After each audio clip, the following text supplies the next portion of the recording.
흥선대원군의 밀서.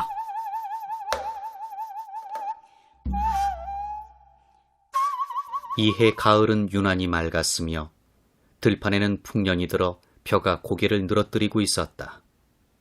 농민들은 풍성한 수확을 앞두고 흡족해했다.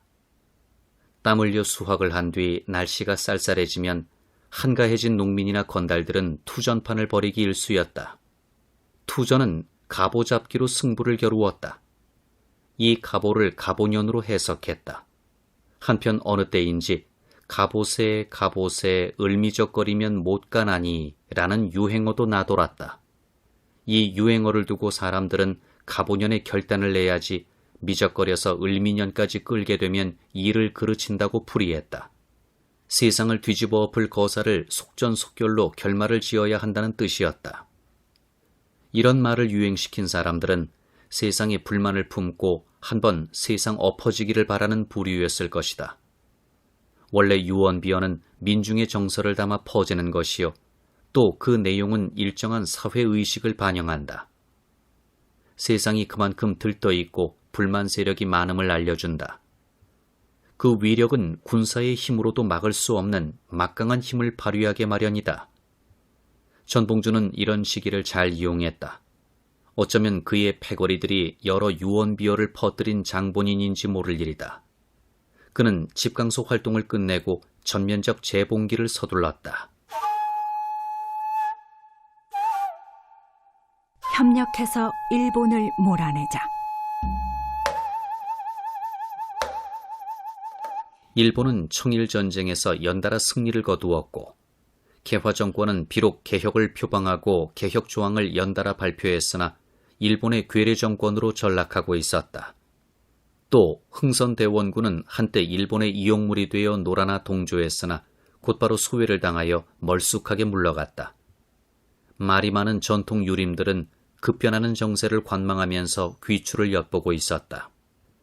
각지에서 농민군이 활발하게 움직였다.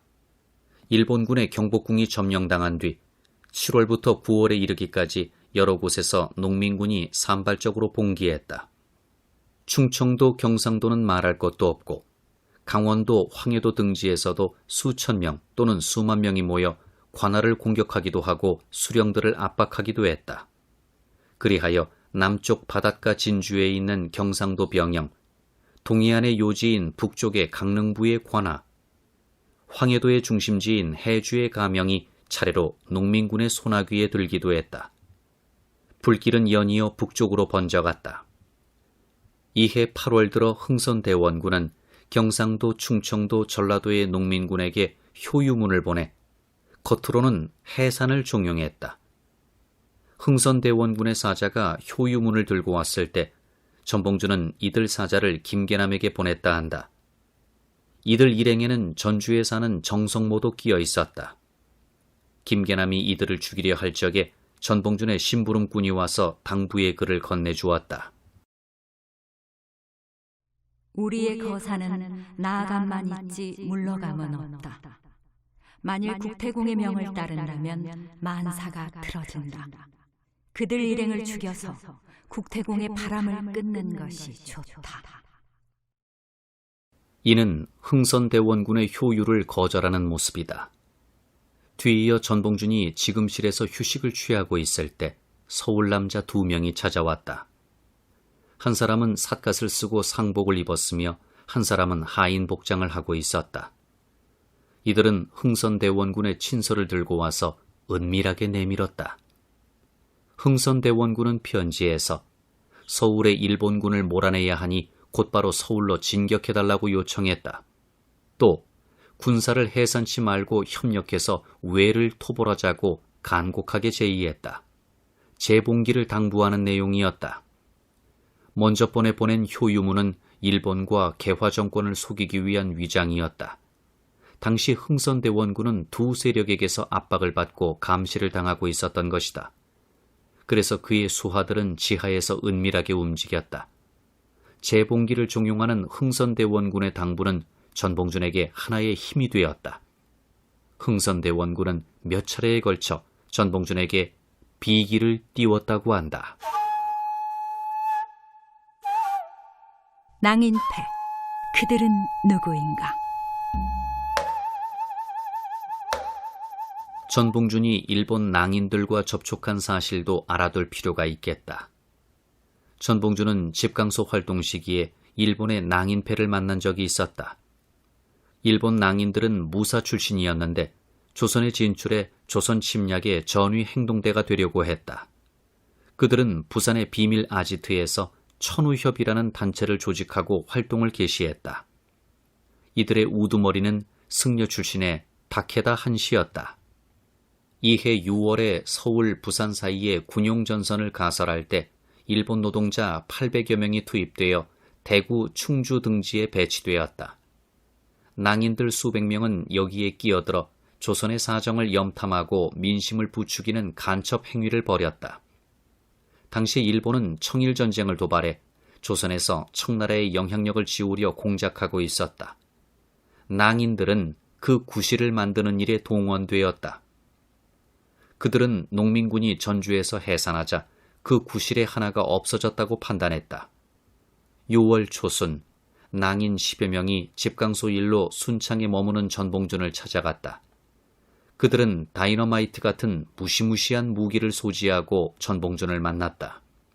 낭인들은 국제정세를 이야기하고 청나라 횡포를 말하면서 일본과 손을 잡고 청나라 군사를 몰아내어 조선을 자주국가를 만들자고 제의했다.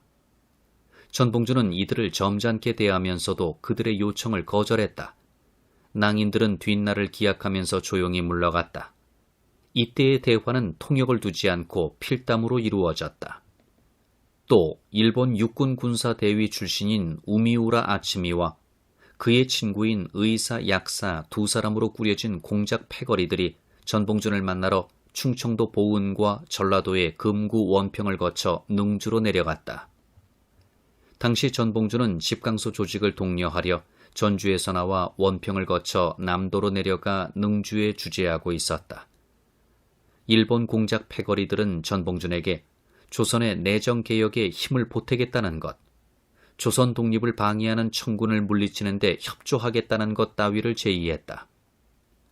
전봉준은 자신들의 힘으로 풀어나가겠다는 의지를 밝히며 다시 정중하게 거절했다. 이들은 서울로 귀환해서 보고서를 작성해 일본 공사관에 올렸다. 이어 8월 초순에 들어 청일전쟁이 진행될 때 다시 위에서 거론한 낭인들이 특수임무를 띠고 용산을 출발해 전주로 기어들었다. 낭인들은 전주 선화당 골방에서 전봉준과 은밀하게 대좌하고 3시간에 걸쳐 필담을 나누었다. 낭인들은 전봉준에게 지금의 여러 정세를 말하고 가르침을 달라고 요청했다. 전봉준은 농민군이 봉기한 뜻을 알리고 현재 청일전쟁을 도발한 것은 심히 유감이라고 밝혔다. 이어 민씨가 축출되고 흥선대원군이 등용되어 우리의 소망이 많이 달성되었으나 일본과 흥선대원군의 속셈을 알 수 없어서 안심이 되지 않는다고 말하고, 나는 동지들이 봉기하려는 것을 되도록 말리고 우리 정부의 동정을 살피려 한다는 말로 마무리 지었다. 낭인들은 조선 왕조를 타도해야 한다는 뜻을 간곡하게 전달했으나 전봉준은 대답이 없었다. 전봉준은 적어도 자신의 속내를 낭인들에게 드러내지 않았다. 전봉준이 이들을 만난 것은 그 나름대로 일본의 음흉한 계획을 알아보는 통로로 삼았던 것으로 보인다. 전봉준은 이들의 충동질에 흔들리지 않고 자신의 계획에 따라 앞일을 설계해갔다. 낭인들은 전봉준에게 여러 말로 재봉기를 부추겼으나 전봉준의 동의를 얻지 못했다. 전봉준이 신중하게 대처한 탓으로 낭인들의 공작은 실패로 끝난 셈이었다. 이들 낭인패는 단순히 칼이나 쓰는 깡패가 아니었다. 국제정세를 아는 고도로 훈련된 자들로 일본의 외교관이나 고위급 관리의 참모로 활동했다. 다음 해 전봉준이 체포되어 일본 순사청에 감금되었을 때는 전봉준을 설득하면서 구명운동을 벌이기도 했고 경복궁에 침입해 민비를 죽이는 만행을 저지르기도 했다. 그들은 조선 침략의 천병이요 행동대였다.